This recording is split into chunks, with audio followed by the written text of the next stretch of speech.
All right, so we are here to talk about some miscellaneous devices for bronchial hygiene, incentivizing exhales and incentivizing inhales, okay?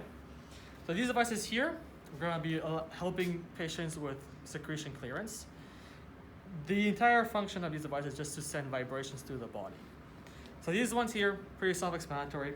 You'll have a patient, you'll have an affected area. So if we know that they have, for example, fluid buildup, secretion buildup right here on their body, then what the therapist will want to do is take these little guys and they want to tap at that body part, kind of like this. They want to tap at the affected area for approximately 30 seconds.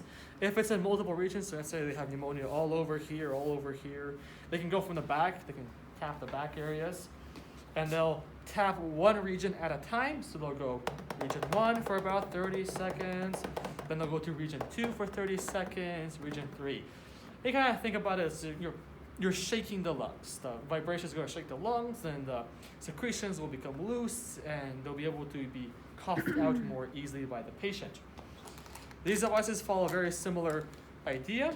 What happens is the patient will be inhaling, and you're going to be hearing there's like a ball in here. As they exhale or inhale, as they exhale, the ball will be bouncing up and down.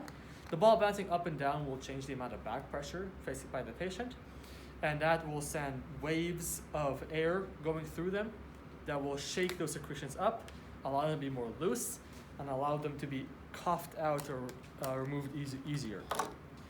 This device is the exact same thing, except instead of having a ball, we have a manual crank. This allows the patient to decide by themselves what rate they want.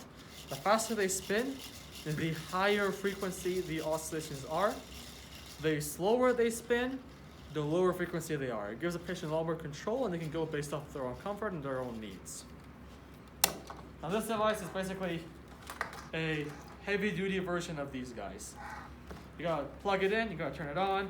These things will vibrate, they'll spin around. You can change how strong you want it. So if you want it to be very fast, very strong vibrations, you can go up higher.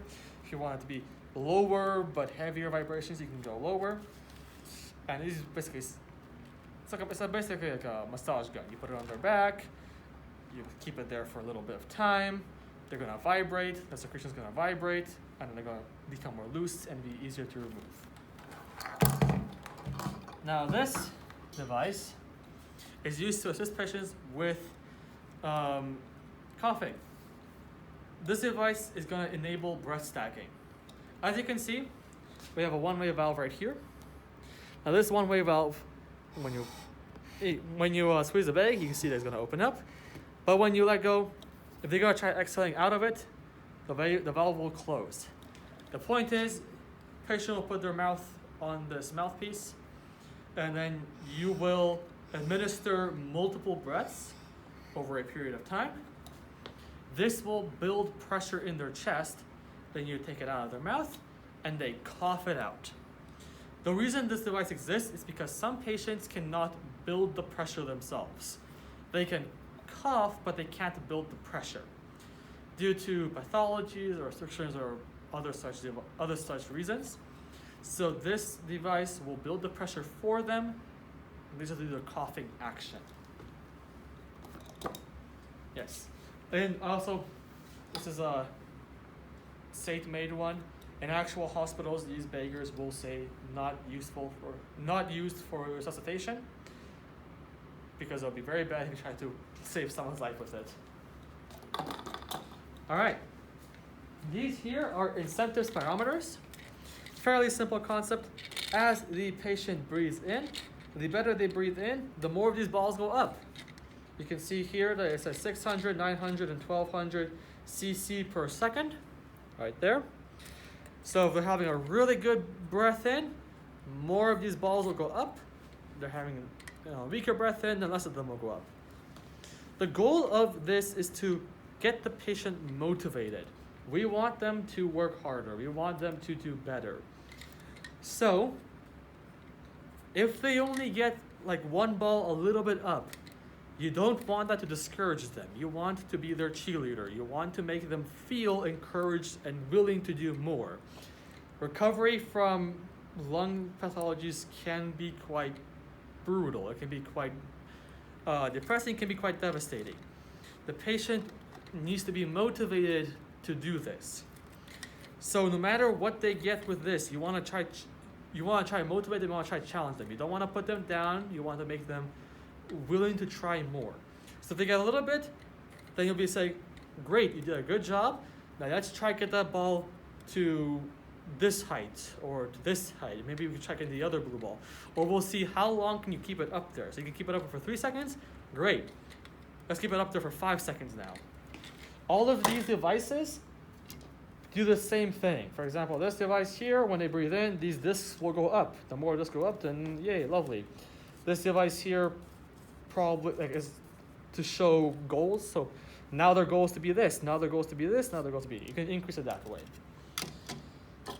This is more of a kiddo-friendly one. You have a smiley face. Adults don't deserve to be happy, I guess. They just get taxes written on theirs. And of course, as the child inhales, the ball will be up, and we want to try aim the ball onto the smiley face. We can actually change the difficulty by adjusting this dial here. So it will be changing. You can see there's a hole right there. So as we move the dial, you can see that the size of the hole changes. The bigger the hole, the harder it is. Because remember, the smaller the hole, the easier it is to keep back pressure. The bigger the hole, the harder it is. So you're going to have to be inhaling a lot more, a lot faster to make it work. And this would just be a sneaky way of making it harder for the patient without actually showing it. Those are going to be your instant spirometers. Now these are going to be your peak flow meters. Different shapes, same function. Patient's going to breathe in, going to breathe in fully, and then put their mouth on this and exhale. As they exhale, they're going to exhale as hard as they can, and this will go up to a certain number. Now the reason why we have these little tabs here is to show goals of care, not goals of care, action plans. For example, this will be used often by asthma patients. Asthma patients will have the red, yellow, green zone plans. If they exhale and their dial reaches here, then they're in the yellow zone. If they exhale and the dial reaches here, then they're in the green zone. If it's over here, they're in the red zone. And based on where it is, it will tell the patient to do different plans. Change the medication, seek medical emergencies, stuff like that. These all have very similar functions. A demonstration. Here's my own. So this is once again same thing. We have the numbers here, start, end. You want to make sure you reset it. Patient will take the tube. They'll take a nice deep breath in.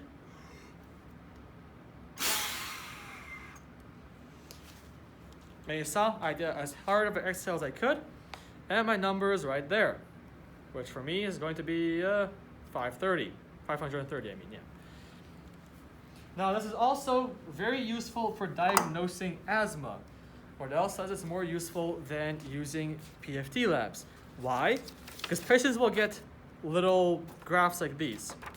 They will go day by day, morning and evening, and they will record what height or what level they got on their peak flow meter.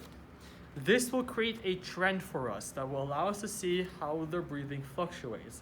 This is more useful for diagnosing asthma than a PFT lab, because a PFT lab will give you only a snapshot, not a trend. We want a trend. Trends will be easier to diagnose since asthma is a variable condition. Unlike COPD, which is less variable, it has a more permanent fixture to it. And yeah, we also have a cough assist machine, but we'll talk about that in a different video.